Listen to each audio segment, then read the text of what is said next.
സുഹൃത്തുക്കളെ, കഴിഞ്ഞ വീഡിയോയിൽ എങ്ങനെ സൗദി അറേബ്യയും ഇന്ത്യയും പോലുള്ള രാജ്യങ്ങൾ അന്താരാഷ്ട്ര രാജ്യങ്ങളുടെ നേതൃത്വത്തിലേക്ക് എത്തുന്നു എന്നതിനെക്കുറിച്ചുള്ള ഒരു പ്രാരംഭമായിട്ടുള്ള ഇതാണ് ഞാൻ നടത്തിയത്. എന്തായാലും അതിനു മുമ്പ് ആ കാര്യം കുറച്ചും കൂടി വിശദമായിട്ട് സാവധാനത്തിൽ, കാരണം അതൊരു ദിവസം കൊണ്ടോ അല്ലെങ്കിൽ ഒരു 10-30 മിനിറ്റ് കൊണ്ടോ പറഞ്ഞാൽ അത് ആർക്കും മനസ്സിലായിക്കൊള്ളുന്നില്ല. എന്തായാലും അതിനെക്കുറിച്ചിട്ട് കൂടുതൽ വിശദമായിട്ടും ഓരോ കാര്യങ്ങളും ഞാൻ പിന്നീട് പറയാം. അതിനു മുമ്പ് നിങ്ങൾക്കെല്ലാവർക്കും വളരെയധികം താല്പര്യം ഉണ്ടാവാവുന്ന ഈ ഫാഷിസം എന്നത് കൊളോണിയലിസത്തിൻ്റെ തുടർച്ചയാണ് എന്ന് സിദ്ധാന്തിക്കുന്ന എനിക്ക് വളരെയധികം ഇഷ്ടപ്പെട്ട ഒരാളാണ് ബെൻ നോട്ടൺ എന്ന് പറയുന്ന ഒരു ജിയോ പൊളിറ്റിക്കൽ എക്കണോമി. അദ്ദേഹം ഈ കഴിഞ്ഞ ദിവസം ഇട്ട ഒരു വീഡിയോ, യൂട്യൂബിലെ വീഡിയോ, ബ്രിട്ടീഷ് കൊളോണിയലിസം അതിനെക്കുറിച്ചിട്ടുള്ള മാത്രമല്ല, അതിൽ അദ്ദേഹം പറയുന്നത് രണ്ടാം ലോകമഹായുദ്ധത്തിൽ ആകെ ഉണ്ടായ മരണത്തെക്കാളും, അതേപോലെ നാസികൾ ആകെ കൊന്ന ജൂതന്മാരും കമ്മ്യൂണിസ്റ്റുകാരും അടക്കമുള്ള ആൾക്കാരുടെ എണ്ണത്തെക്കാളും കമ്മ്യൂണിസ്റ്റ് പാർട്ടികൾ വിവിധ രാജ്യങ്ങളിൽ അവരുടെ ഭരണം സ്ഥാപിക്കാനായിട്ട് കൊന്ന ജനങ്ങളുടെയും ആകെ എണ്ണം എടുത്താൽ പോലും അതിലും കൂടുതൽ ബ്രിട്ടീഷ് സാമ്രാജ്യത്തിൻ്റെ മാത്രം, അതും ആകെ 20 വർഷങ്ങൾ മാത്രം, അതായത് 40 വർഷം, 1881 മുതൽ 1920 വരെ അവർ നടത്തിയ, ഇന്ത്യയിൽ മാത്രം നടത്തിയ നരനായാട്ടിൽ കൊല്ലപ്പെട്ടവർ അതിൽ കൂടുതലാണെന്നാണ് പറയുക. ഏകദേശം 165 മില്യൺ, അതായത് 16.5 കോടി ജനങ്ങളെ ഈ 40 വർഷം കൊണ്ട് മാത്രം ബ്രിട്ടീഷുകാർ കൊന്നിരിക്കുന്നു എന്നതും മാത്രമല്ല, അത് ബാഴ്സലോണ യൂണിവേഴ്സിറ്റിയിലെ ജാസർ ഹൈക്കൺ എന്ന ആളും ഡൈലാം സള്ളിവൻ എന്ന ആളും തയ്യാറാക്കിയ ഒരു റിസർച്ച് റിപ്പോർട്ടിൻ്റെ ഭാഗമായിട്ട് അദ്ദേഹം വളരെ വിശദമായിട്ട് യൂട്യൂബിലൂടെ അവതരിപ്പിക്കുകയാണ്. അതായത് ബ്രിട്ടീഷ് കൊളോണിയലിസം നമ്മൾ ഈ കാണുന്ന പോലെ ബ്രിട്ടീഷുകാർ അത്രയും നല്ലവരാണ് എന്നാണ് നമ്മുടെയൊക്കെ വിചാരം. പക്ഷേ ബ്രിട്ടീഷുകാർ എത്രത്തോളം ബ്രൂട്ടലായിരുന്നു എന്നതിന് സമാനതകളില്ല എന്നും, ലോകത്തിലെ ഏറ്റവും ഭീകരമായ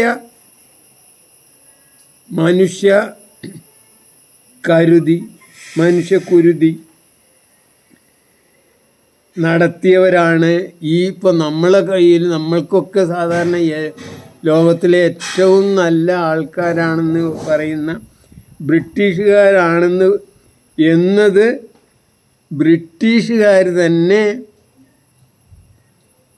ഞാൻ എഴുതിയതോ അല്ലെങ്കിൽ ഇന്ത്യക്കാരനായ ഒരാൾ എഴുതിയതോ അല്ലത്. ജാസർ ഹാക്കൽ എന്ന ആളും ഡൈലാം സള്ളിവൻ എന്ന ആളും കൂടി ഗവേഷണം നടത്തി കണ്ടെഴുത്തി പുറത്തുവിട്ട സത്യങ്ങളാണ്. അപ്പോൾ അവരാകെ എത്ര കൊല്ലം അവിടെ ജീവിച്ചതെന്ന്, എത്ര കൊല്ലമാണ് നമ്മളെ ഇന്ത്യ കീഴടക്കി ഭരിച്ചത് നമുക്കറിയാലോ. ഏകദേശം 180 വർഷത്തോളം. 1757 മുതൽ 1947 വരെ 190 വർഷം. 40 വർഷം മാത്രം ഇത്രയെങ്കിൽ ആകെ 190 വർഷം എന്നാണ്. അതിൻ്റെ 4 ഇരട്ടിയെങ്കിലും ഉണ്ടാവണല്ലോ എന്തായാലും. അങ്ങനെ മാത്രമല്ല, അതിൻ്റെ ചൂഷണ പർവങ്ങൾ തന്നെ, ചൂഷണ രീതികൾ എങ്ങനെ ഏകദേശം 40 ട്രില്യൺ അവർ കടത്തിയെന്നൊക്കെ അതിൽ കൃത്യമായിട്ട് അദ്ദേഹം പറയുന്നുണ്ട്. ഞാൻ അതേക്കുറിച്ചല്ല പറയാൻ ഉദ്ദേശിക്കുന്നത്. അത് നമ്മളെ മാന്യ വായനക്കാരൊക്കെ അല്ലെങ്കിൽ ഇത് കേൾക്കുന്ന ആൾക്കാർ അതൊന്ന് കാണണം. ഈ യഥാർത്ഥത്തിൽ ഈ ഫാഷിസം എന്നത്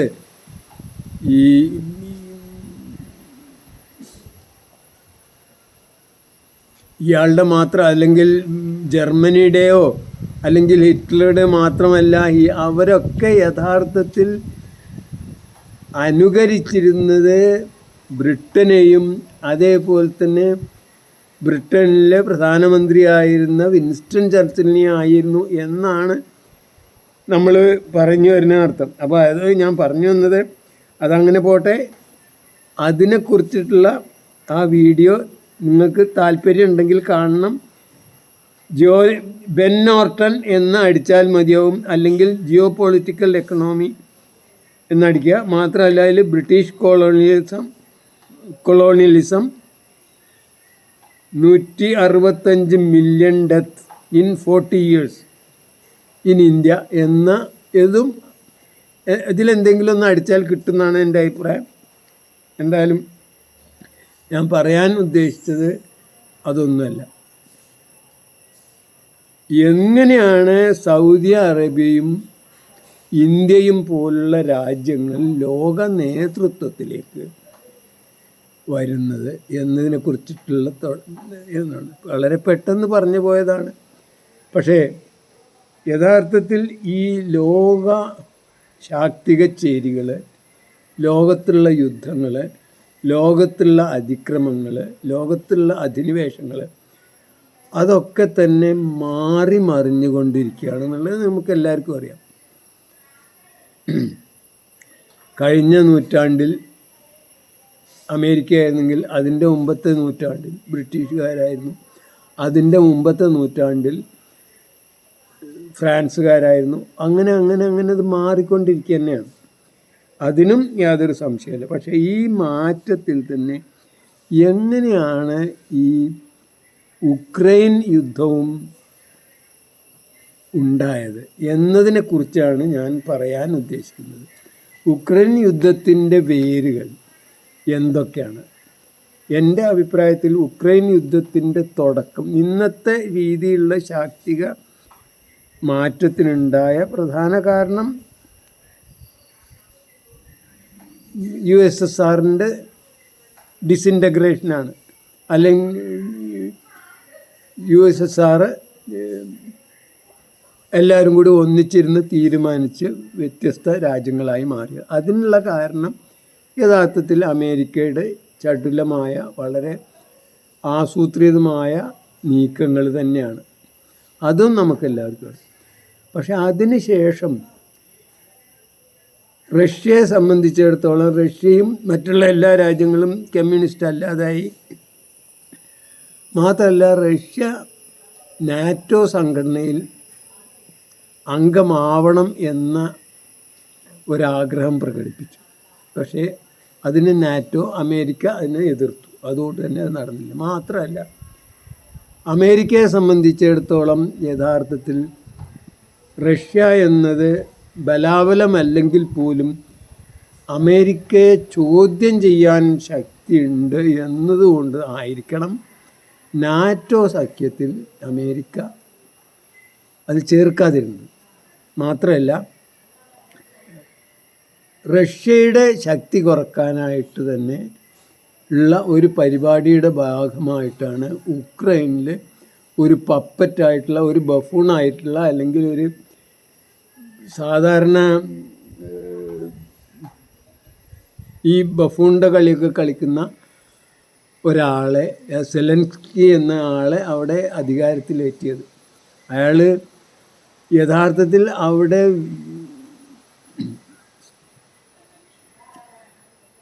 ഈ തെരഞ്ഞെടുക്കപ്പെട്ട ഒരു ആളെ അട്ടിമറിച്ചുകൊണ്ടാണ് ഇയാളവിടെ അധികാരത്തിലേറ്റിയത്. അങ്ങനെ അധികാരത്തിലേറ്റുകയും വളരെ കാലം കൊണ്ട് ജോ ബൈഡനും ജോ ബൈഡൻ്റെ മകനും അടക്കമുള്ളവരൊക്കെ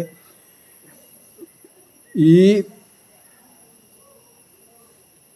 ഉക്രൈനിന് വേണ്ട സഹായങ്ങളും വേണ്ട കേന്ദ്രങ്ങളും അതിന് ബയോളജിക്കലായിട്ടുള്ള പല പല ഗവേഷണ സ്ഥാപനങ്ങളും ഒക്കെ ഉക്രൈനിൽ ഉണ്ടാക്കിയിരുന്നു. അതൊക്കെ തന്നെ റഷ്യയെ ഒതുക്കാനാണ്. പക്ഷേ ഈ റഷ്യയും അന്ന് ചൈനയോട് അമേരിക്കക്ക് വളരെ അടുപ്പമായിരുന്നു.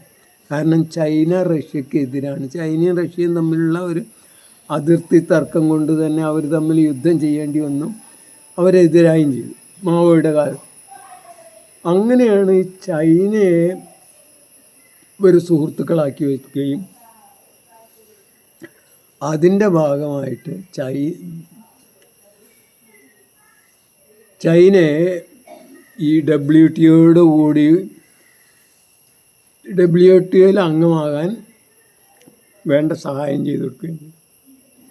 അന്ന് ചൈന അമേരിക്കയുടെ തൊട്ടടുത്ത സുഹൃത്താണ്. കാരണം മാത്രമല്ല,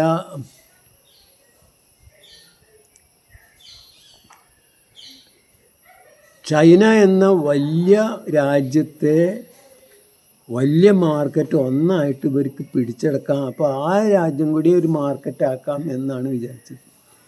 പക്ഷെ ചൈനയെ സംബന്ധിച്ചിടത്തോളം ചൈന അങ്ങനെയല്ല സ്വാഭാവികമായും പ്രതികരിച്ചത്.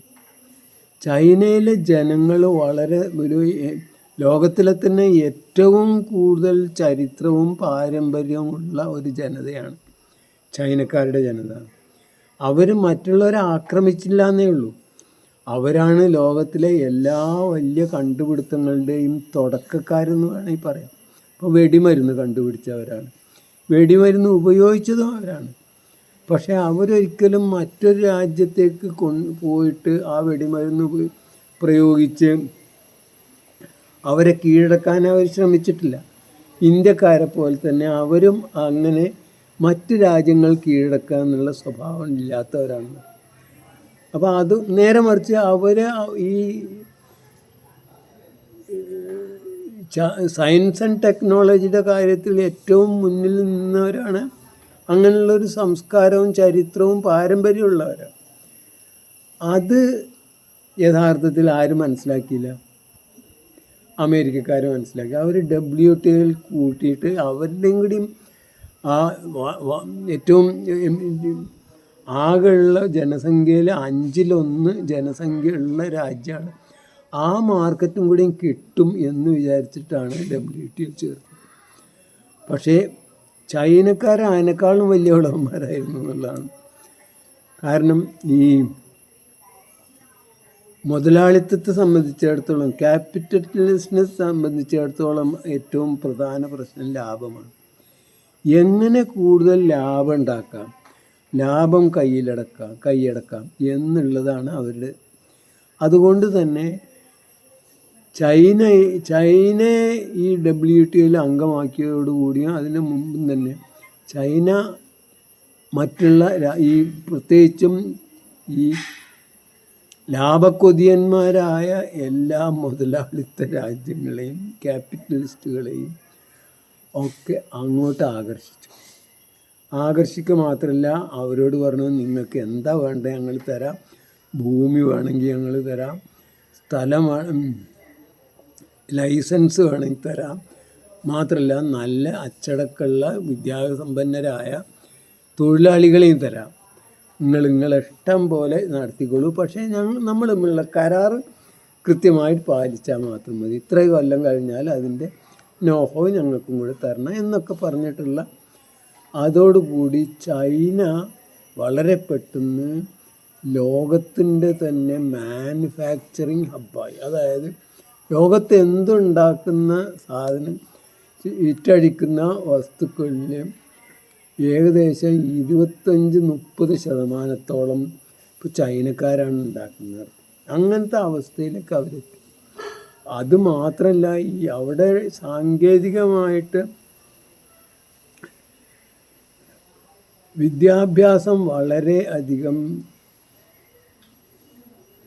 ശിശു കേന്ദ്രീകൃതമാവുകയും എൻ്റെ അഭിപ്രായത്തിൽ, ഞാനവിടെ ആ സ്ഥലം കണ്ടിട്ടില്ല, പക്ഷേ നമ്മുടെ ഈ പ്രജാവിദ്യാഭ്യാസം ഉണ്ടല്ലോ, പ്രജകൾക്ക് വേണ്ടി ഉണ്ടാക്കിയ വിദ്യാഭ്യാസമല്ലാത്ത ഒരു വിദ്യാഭ്യാസം, അതായത് പൗരന്മാർക്ക്, അതായത് അന്തസ്സും അഭിമാനവും ഈ രാജ്യത്തെ ഭരിക്കുന്ന നേതൃത്വം കൊടുക്കുന്നവരുടെ എന്ന വ്യക്തികളെ ഉണ്ടാക്കാനുള്ള വിദ്യാഭ്യാസം, അതാണ് പ്രജാവിദ്യാഭ്യാസം, സിറ്റിസൺസ് എഡ്യൂക്കേഷൻ.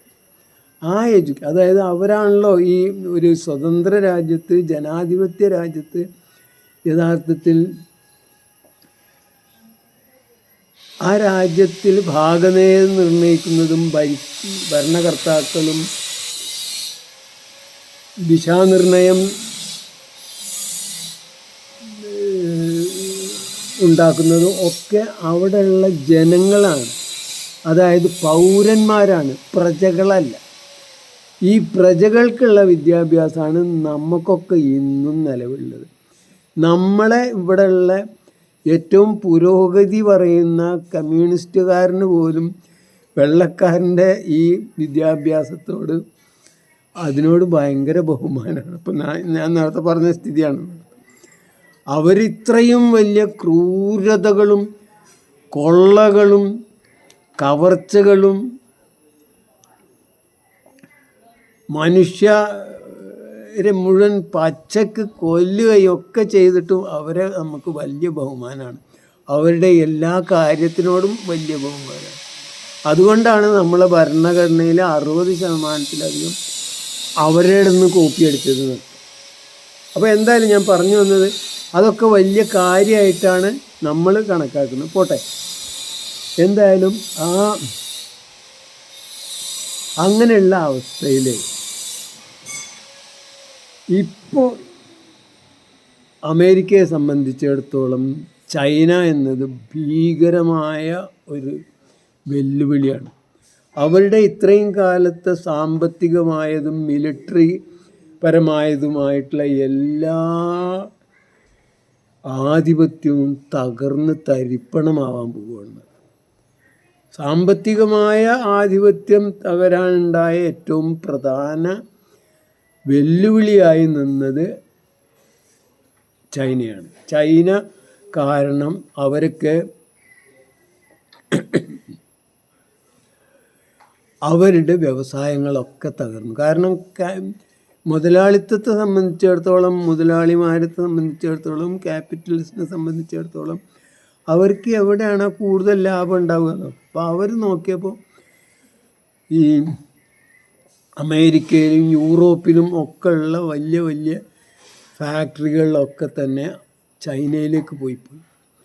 അത് മാത്രമല്ല, അവിടെ വളരെ കുറഞ്ഞ വിലയിൽ, കുറഞ്ഞ ചിലവിൽ, കുറഞ്ഞ നിരക്കിൽ ഈ സാധനങ്ങളൊക്കെ ഉണ്ടാക്കി കഴിയുമ്പോൾ സ്വാഭാവികമായും ഈ അമേരിക്കയിലും യൂറോപ്പിലുള്ള എല്ലാ ഫാക്ടറികളും പൂട്ടാവുന്ന ഗതികേട് വന്നു. അതുവഴി അമേരിക്കയെ സംബന്ധിച്ചിടത്തോളം ഭീകരമായ തൊഴിലില്ലായ്മ മാത്രമല്ല, ഈ ഫാക്ടറികളൊക്കെ അടച്ചു പൂട്ടുക എന്നുള്ള ഒരവസ്ഥയിലേക്കാണ് വരുന്നത്. ഇത് വരിക എന്ന് മാത്രമല്ല, WTO എന്ന് പറഞ്ഞിട്ടുണ്ടെങ്കിൽ തന്നെ വേൾഡ് ട്രേഡ് ഓർഗനൈസേഷനാണ്. അതനുസരിച്ച് പരമാവധി താരിഫുകളും അല്ലെങ്കിൽ കസ്റ്റംസ് ഡ്യൂട്ടികളൊന്നും ഇല്ലാതെ ലോകത്തൊന്നായിട്ട് നീതിപൂർവമായിട്ട് സാധനങ്ങൾ വിറ്റഴിക്കണം എന്നൊക്കെ പറഞ്ഞിട്ടാണ് അതൊക്കെ തുടങ്ങിയത്. പക്ഷേ അപ്പോഴാണ് മനസ്സിലായത് ലോകത്തെ ഏതൊരു രാജ്യത്തിനും അവിടുന്ന് അവരുണ്ടാക്കുന്നതിനേക്കാളും കുറഞ്ഞ വിലയിൽ ചൈനയിൽക്കാർക്ക് ഉണ്ടാക്കാനും കഴിയും, അത് അവിടെ എത്തിച്ചു കൊടുക്കാനും കഴിയും. അങ്ങനെ വരുമ്പോൾ ആ രാജ്യങ്ങളിലുള്ള അവരുടെ പരമ്പരാഗതമായിട്ടുണ്ടായിരുന്ന ഫാക്ടറികളും സംവിധാനങ്ങളും ഒക്കെ ഇല്ലാതാകുന്ന ഒരവസ്ഥ. ചെറിയൊരു ഉദാഹരണം പറയുകയാണെങ്കിൽ, ഇപ്പോൾ ഞാൻ വായിച്ച ഒരു ആർട്ടിക്കിൾ ഉള്ളതാണ്, നല്ലൊരു സൈക്കിളിന് അമേരിക്കയിൽ 450 രൂപ കൊടുക്കേണ്ടി വന്നാൽ, $450 കൊണ്ട് നല്ലൊരു സൈക്കിൾ കിട്ടുമെങ്കിൽ ചൈനക്കാരന് അതേ സൈക്കിള് $50 അവിടെ എത്തിച്ചു കൊടുക്കും. ഇങ്ങനത്തെ ഒരവസ്ഥയിൽ ചൈനയിലെ അമേരിക്കയിലെ സൈക്കിൾ ഫാക്ടറി അടച്ചുപൂട്ടേ നിവൃത്തിയുള്ളൂ. അപ്പോൾ അങ്ങനെയുള്ള ഒരവസ്ഥ വന്നതോടുകൂടിയാണ് അമേരിക്കയെ സംബന്ധിച്ചിടത്തോളം ഇപ്പോൾ പ്രത്യേകിച്ച് ഒബാമ, ട്രംപ്,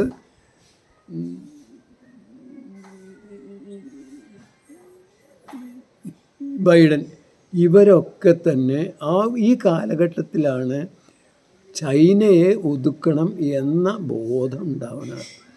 ചൈനയെ ഒതുക്കാൻ എന്ത് വേണം? ചൈനയാണെങ്കിൽ റഷ്യയോട് കൂടുതൽ അടുത്തുകയും ചെയ്തിരിക്കുന്നു. ചൈനയും റഷ്യയും കൂടിയിട്ടുണ്ടെങ്കിൽ അമേരിക്കയെ സംബന്ധിച്ചിടത്തോളം ചിലപ്പോൾ രക്ഷപ്പെടാൻ കുറച്ച് പ്രയാസമാണ്. അപ്പോൾ ചൈനയെ ഒതുക്കണമെങ്കിൽ ആദ്യം റഷ്യയെ ഒതുക്കണം. റഷ്യ ഒതുക്കാനാണെങ്കിൽ പണ്ടേ ഉണ്ടാക്കി വെച്ചൊരു സംവിധാനമുണ്ട്. ഉക്രൈൻ പോലും അങ്ങനെയുള്ള ഒന്നാണ്. മാത്രമല്ല, റഷ്യ ഒതുക്കാതിരിക്കുന്നിടത്തോളം കാലം റഷ്യ എന്താണോ ഉദ്ദേശിച്ചത് അവിടെ യൂറോപ്യൻ രാജ്യങ്ങളൊക്കെ നിൽക്കുള്ളൂ. കാരണം യൂറോപ്പിന് ഉള്ള എനർജി, യൂറോപ്പ് നിലനിൽക്കാനും പ്രവർത്തിക്കാനുള്ള ആകെയുള്ള ഊർജത്തിൻ്റെ വലിയൊരു ശതമാനം വളരെ ചീപ്പായിട്ടാണ് റഷ്യ കൊടുത്തുകൊണ്ടിരിക്കുന്നത്. കാരണം റഷ്യയെ സംബന്ധിച്ചിടത്തോളം റഷ്യക്ക് എത്രയോ ഗ്യാസ് റിസർവുകളും പെട്രോൾ റിസർവുകളും ഉണ്ട്. അതിന് അവർക്ക് അങ്ങനെ കൊടുക്കുന്നതുകൊണ്ട് അങ്ങനെ ചീപ്പായിട്ടുള്ള ഈ ഫ്യൂവല് കിട്ടുന്നത് കൊണ്ട് യൂറോപ്യൻ രാജ്യങ്ങളായ ജർമ്മനിയും ഇംഗ്ലണ്ടും ഫ്രാൻസും മറ്റ് ഹംഗറിയും ഒക്കെ തന്നെ വളരെ ഒരു വലിയ കുഴപ്പമില്ലാതെ ലോക മാർക്കറ്റിൽ അവർ പിടിച്ചു നിൽക്കാൻ കഴിയുന്നുണ്ട്. അപ്പോൾ അങ്ങനെയുള്ള ഒരവസ്ഥയിൽ റഷ്യയും ചൈനയും ഒന്നിച്ച് നിൽക്കുക മാത്രമല്ല, നാറ്റോ കൺട്രികളായ, അതായത് പഴയ ആ കോളനി രാജ്യങ്ങളിലെ ഭരിച്ചിരുന്ന രാജ്യങ്ങളായ യൂറോപ്പിലെ രാജ്യങ്ങളുടെ ഒരു നാറ്റോ എന്ന ഒരു സഖ്യം, നോർത്ത് അറ്റ്ലാന്റിക് ട്രീറ്റി ഓർഗനൈസേഷൻ എന്ന് പറഞ്ഞ ഒരു സഖ്യത്തിലുള്ള മറ്റുള്ള ആൾക്കാരൊക്കെ റഷ്യയുടെ ചൊൽപ്പടിയിൽ നിൽക്കും. കാരണം ചൊൽപ്പടിയിൽ ഇപ്പം തന്നെ ഒരു നല്ല ശതമാനം ഫ്യൂവൽ അല്ലെങ്കിൽ ഇന്ധനം കൊടുക്കുന്നവരാണ്. മാത്രമല്ല, അതിൽ ഏറ്റവും അവസാനത്തെ ഒരു നോർത്ത് സ്ട്രീം 2 എന്ന രണ്ടാമത്തെ പൈപ്പ് ലൈനും കൂടി വന്നാൽ ഏകദേശം ഇപ്പം കിട്ടുന്നതിൻ്റെ ഇരട്ടി ഇന്ധനം വളരെ കുറഞ്ഞ വിലയിൽ, കുറഞ്ഞ ചിലവിൽ അവർക്ക് റഷ്യ കൊടുക്കും. അങ്ങനെ കൊടുക്കുകയാണെങ്കിൽ ഉള്ള കുഴപ്പം എന്താ വെച്ചാൽ, ഈ അമേരിക്കയും റഷ്യയും അല്ലെങ്കിൽ അമേരിക്കയും ചൈനയുമായിട്ടുള്ള ഒരു യുദ്ധത്തിൽ, അഭിപ്രായ വ്യത്യാസത്തിൽ അവർക്ക് ഈ യൂറോപ്യൻ രാജ്യങ്ങൾക്ക് ഒരിക്കലും അമേരിക്കയെ ബാക്ക് ചെയ്യാൻ കഴിയില്ല. അമേരിക്കയെ ബാക്ക് ചെയ്യണമെങ്കിൽ റഷ്യയോടുള്ള ബന്ധം അവർ മുറിക്കണം. ഈ റഷ്യയോടുള്ള ആ ബന്ധം മുറിക്കാനാണ് യഥാർത്ഥത്തിൽ ഉക്രൈൻ യുദ്ധം എന്നൊന്നുണ്ടാക്കിയത്. അത് ഉണ്ടാക്കുക മാത്രമല്ല, ഈ യുക്രൈൻ യുദ്ധം നടക്കുന്നതോടുകൂടി യഥാർത്ഥത്തിൽ നടന്നത് എന്താണെന്ന് വെച്ചാൽ, അതിനിടയിൽ അമേരിക്ക വിചാരിച്ച പോലെ തന്നെ ഇത് തകർക്കാനും പറ്റി, മാത്രമല്ല ഈ യുക്രൈൻ യുദ്ധം തുടങ്ങിയപ്പോൾ യൂറോപ്യൻ രാജ്യങ്ങൾക്ക് ഉണ്ടായിരുന്നതിൽ കൂടുതൽ റഷ്യയോടും യുദ്ധത്തോടുമൊന്നും അപ്പം ഉണ്ടായിരുന്നതിൽ കൂടുതൽ അവരെ അമേരിക്കയുടെ ഭാഗമാക്കാൻ കഴിഞ്ഞു എന്നുള്ളതാണ്. അപ്പോൾ അതുകൊണ്ട് തന്നെ ഈ പക്ഷേ അതുകൊണ്ട് ഉണ്ടായ ഒരു പ്രശ്നം എന്താണെന്ന് വെച്ചാൽ അന്ന് വരെ കാണാത്ത പല പല പല പല മാറ്റങ്ങളും അന്താരാഷ്ട്ര ലെവലിൽ മറ്റ് രാജ്യങ്ങളുടെ ലെവലിലൊക്കെ തന്നെ പുതിയ പുതിയ സംഭവങ്ങൾ ഉണ്ടായി നടത്തും.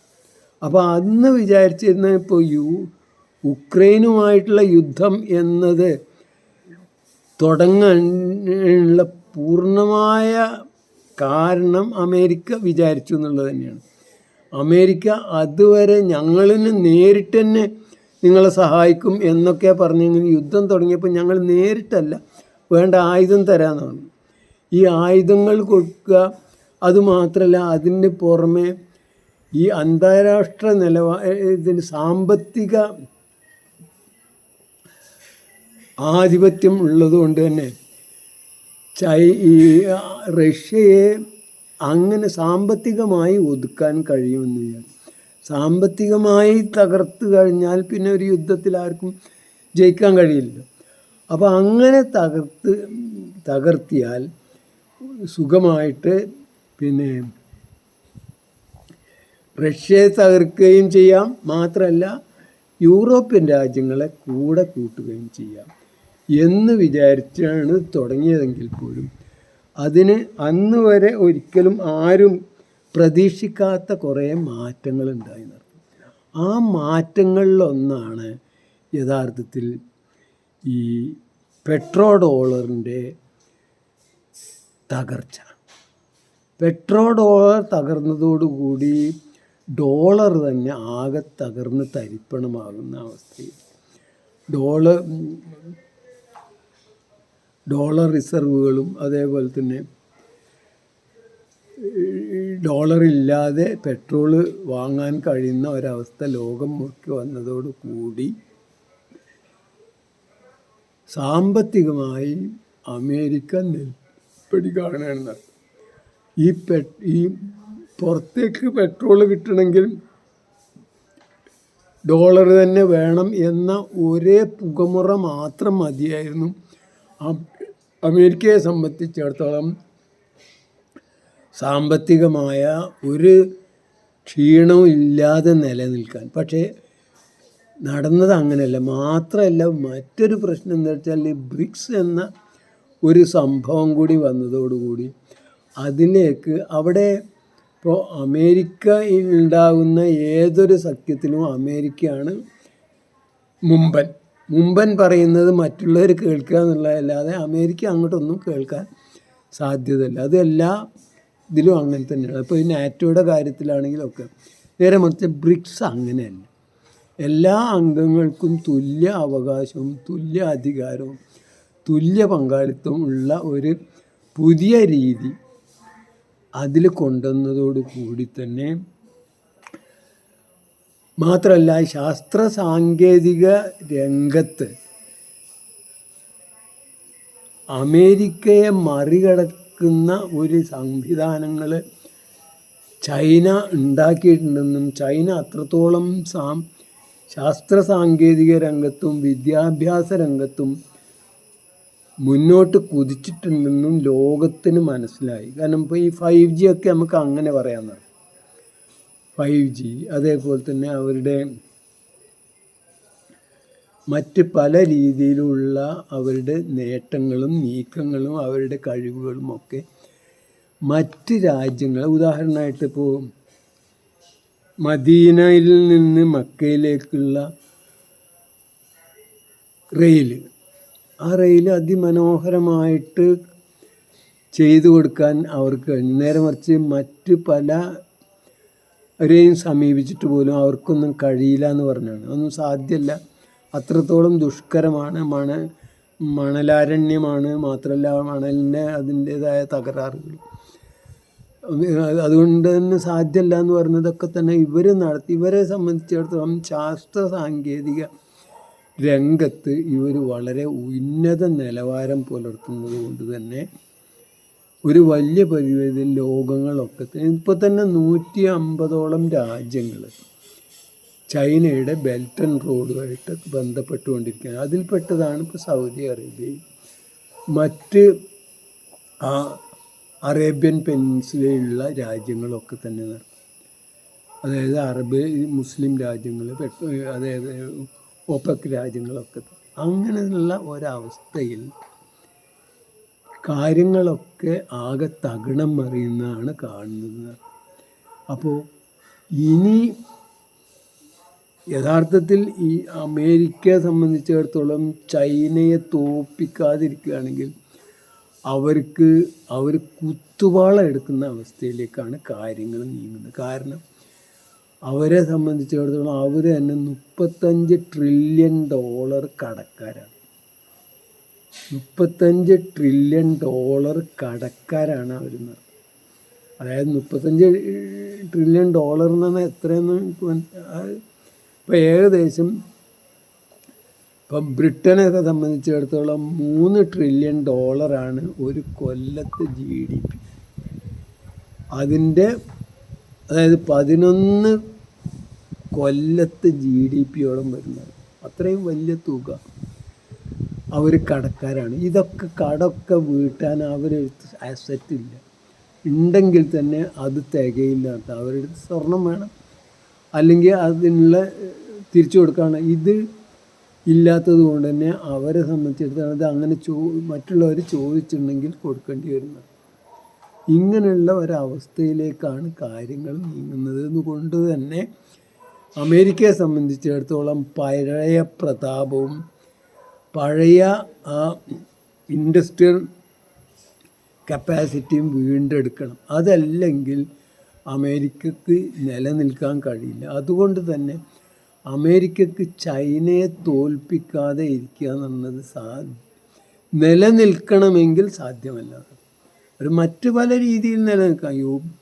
അമേരിക്കയെ സംബന്ധിച്ചിടത്തോളം യുണൈറ്റഡ് സ്റ്റേറ്റ്സ് ഓഫ് അമേരിക്ക എന്നുള്ളത് ഓരോ വ്യത്യസ്ത സ്റ്റേറ്റുകളായിട്ടൊക്കെ നിലനിൽക്കാം. 50ഓളം സ്റ്റേറ്റുകൾ കൂടിയതാണ് ഈ US. അപ്പോൾ അങ്ങനെയല്ലാതെ നിലനിൽക്കണമെന്നുണ്ടെങ്കിൽ, അല്ലെങ്കിൽ പഴയ കോളനി രാജ്യങ്ങളുടെ യഥാർത്ഥത്തിലുള്ള ഒരു ആറ്റിക്കുറുക്കിയ ഘടകമാണ് യഥാർത്ഥത്തിൽ അമേരിക്ക എന്ന് പറയുന്നത്. ഈ യൂറോപ്പിലുള്ള രാജ്യങ്ങളിൽ നിന്നൊക്കെ ഉള്ള എല്ലാ ആൾക്കാരും കൂടിയും പോയിട്ടാണ് ഈ അമേരിക്ക തന്നെ ഉണ്ടാക്കിയത്. അതായത് കോളനൈസിങ് രാജ്യങ്ങളുടെ യഥാർത്ഥ ഒരു ആറ്റിക്കുറുക്കിയ പ്രതീകമാണ് അമേരിക്ക.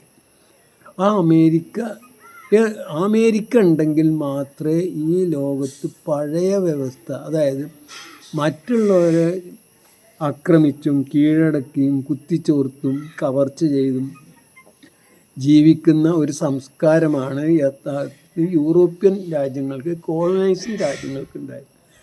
ആ അവസ്ഥയുടെ നേതൃത്വമാണ്, അല്ലെങ്കിൽ ആ കവർച്ചക്കാരുടെ, ആ കോളനൈസിങ് രാജ്യങ്ങളുടെ നേതൃത്വമാണ് യഥാർത്ഥത്തിൽ അമേരിക്കക്കുള്ളത്. അതുകൊണ്ട് തന്നെ അവരാണ് യഥാർത്ഥത്തിൽ ലോകത്ത് ആധിപത്യം പുലർത്തുന്നത്. ഏതൊരു രാജ്യത്തുള്ള എന്തൊക്കെ വിഭവങ്ങളുണ്ട് അതൊക്കെ യഥാർത്ഥത്തിൽ പൂർണ്ണമായിട്ടും ഉപയോഗിക്കുന്നത്, അതൊക്കെ ആസ്വദിക്കുന്നത് ഈ അമേരിക്കക്കാരാണ്. അതിനുള്ള തടസ്സമായിട്ട് ഇപ്പോൾ ചൈന വന്നിരിക്കുകയാണ്. അതിനുള്ള ഏറ്റവും വലിയ തെളിവാണ് ഇപ്പോൾ ആഫ്രിക്കയിലൊക്കെ ചൈനയുടെ കടന്നുകയറ്റം വഴി ചൈനയിലെ പല രാജ്യങ്ങളും ഈ അമേരിക്കയോടും ഫ്രാൻസിനോടും ഇംഗ്ലണ്ടിനോടും മറ്റൊക്കെ തന്നെ അവരുടെ സൈന്യങ്ങളിലൊക്കെ ഒഴിഞ്ഞു പോകാൻ പറയുന്നു. ഇപ്പോൾ ബുർക്കിന ഫാസോ, മാലി, നൈജർ എന്ന് പറഞ്ഞ രാജ്യങ്ങളിലൊക്കെ നിങ്ങൾ കണ്ടതില്ല. ഈ അവസ്ഥക്കൊക്കെ പ്രധാന കാരണം അമേരിക്കയുടെ ശക്തി ക്ഷയിച്ചിരിക്കുന്നു. ഇന്ന് ശാസ്ത്ര സാങ്കേതിക രംഗത്തും വിദ്യാഭ്യാസ രംഗത്തും അമേരിക്കക്ക് ഒന്നും ചെയ്യാൻ കഴിയില്ല. അതിനേക്കാളിലൊക്കെ എത്രയോ നന്നായിട്ടാണ് ചൈന മുന്നോട്ട് വന്നിരിക്കുന്നത്, ചൈന വികസിച്ചിരിക്കുന്നത് എന്ന തോന്നൽ തന്നെ ഈ രാജ്യങ്ങളൊക്കെ അവരുടെ ഈ ബന്ധം മാസ്റ്റർ സ്ലേവ് ബന്ധമാണെങ്കിൽ ആ ബന്ധം പോലും ഒരു പ്രയാസമില്ലാതെ തച്ചുടച്ച് അവരോട് ഇറങ്ങിപ്പോകാൻ പറയുന്ന ഒരവസ്ഥയാണ് നടത്തുന്നത്. അങ്ങനത്തെ ഒരവസ്ഥയിലാണ്. അവസ്ഥ ഇല്ലാതാക്കണമെങ്കിൽ മറ്റ് യാതൊരു നിവൃത്തിയില്ല, ചൈനയെ തകർക്കുക. ചൈനയെ തകർത്തിട്ടില്ലെങ്കിൽ ചൈനയുടെ നേതൃത്വത്തിലുള്ള ഒരു ബ്രിക്സ് എന്ന എല്ലാവർക്കും ഒരു സമന്മാരുടെ ഒരു കൂട്ടായ്മ ലോകം ഭരിക്കാൻ പോവുകയാണ്. അവിടെ എല്ലാ അംഗങ്ങൾക്കും തുല്യ പ്രാധാന്യം, തുല്യ അവകാശവും തുല്യ പരിഗണനയും ലഭിക്കുന്ന അങ്ങനത്തെ ഒരവസ്ഥയിലേക്ക് ലോകം പോയാൽ ഈ പാവങ്ങൾക്ക്, അതായത് പണ്ട് പാവങ്ങളായിരുന്നെങ്കിലും കവർച്ച കൊണ്ട് ധനം സമ്പാദിച്ച ഇവരെ സംബന്ധിച്ചിടത്തോളം ഭീകരമായ അവസ്ഥയിൽ, പഴയ അവസ്ഥയിലേക്ക് ഇവരെത്തുന്നർത്ഥം. അതായത് ലോകത്തെ ഏറ്റവും ശുഷ്കമായ, ജീവിക്കാൻ സാധ്യമല്ലാത്ത ദരിദ്രമായ ഒരു ചുറ്റുപാടാണ് അധിക യൂറോപ്യൻ രാജ്യങ്ങൾക്കുള്ളത്. ബ്രിട്ടൻ ആയിക്കോട്ടെ, ഫ്രാൻസ് ആയിക്കോട്ടെ, കുറച്ചൊക്കെ നാച്ചുറൽ റിസോഴ്സസ് ഉണ്ടെങ്കിൽ പോലും അവിടെ ആവശ്യത്തിന് ഭക്ഷണം പോലും ഉണ്ടാവുന്നില്ല, ഭക്ഷണം ഉണ്ടാക്കാൻ കഴിയില്ല. അവിടെ നെല്ലുണ്ടാവില്ല, അരി ഉണ്ടാവില്ല, ഗോതമ്പുണ്ട്. ഇനി വല്ലതും ഉണ്ടാവുകയാണെങ്കിൽ തന്നെ അത് കൊല്ലത്തിനാകെ കുറച്ച് മാസമേ ഉണ്ടാവുള്ളൂ, ബാക്കിയുള്ള കാലം അവിടെ മഞ്ഞ് മൂടിക്കിടക്കുകയാണ്. അപ്പോൾ അങ്ങനത്തെ ഒരു പഴയ ദരിദ്രാവസ്ഥയിലേക്ക് അവർ പോവാനുള്ള സാധ്യത വളരെ കൂടുതലാണ്. അതല്ലെങ്കിൽ അവർക്ക് അവരുടെ ഈ ചൂഷണ രീതികൾ, ചൂഷണ സ്വഭാവം നിലനിർത്തണം എന്നാണ്.